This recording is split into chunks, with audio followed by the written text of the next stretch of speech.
గమనించాలి. ఇక్కడ ఒక ప్రశ్న మనకు కనపడుతుందండి. ఏంటా ప్రశ్న? మానవ జీవితంలో పుట్టుక నుండే అద్భుత కార్యాలు చేస్తున్న దేవుడు మానవుడు ఎదుగుతూ ఉండగా అద్భుత కార్యాలు చేయడా? ఒకసారి ఆలోచన చేద్దామండి.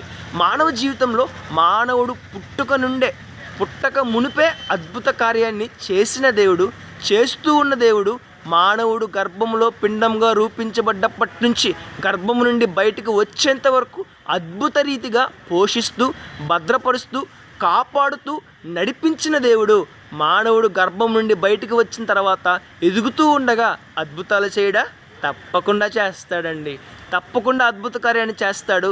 తప్పక సంతోషాన్ని అందిస్తాడు. అయితే చాలామంది వ్యక్తులు వారు ఎదుగుతూ ఉండగా వారి జీవితాల్లో ఎదురవుతున్న కష్టాలు, ఎదురవుతున్న రోగాలు, ఎదురవుతున్న ఇబ్బందులు, ఎదురవుతున్న ఆర్థిక సమస్యలు, ఎదురవుతున్న అనేక రకాల సమస్యలను బట్టి దేవుడు లేడు అంటున్నారు, దేవుడు సహాయం చేయడు అంటున్నారు, దేవుడు అద్భుతాలు చేయడు అంటున్నారు, దేవునిపై విశ్వాసాన్ని పోగొట్టుకుంటున్నారు. గమనించాలి, మానవుడు పుట్టక ముందు నుంచే అద్భుత కార్యాలు చేస్తున్న దేవుడు మానవుడు ఎదుగుతూ ఉండగా అద్భుత కార్యాలు చేయడా?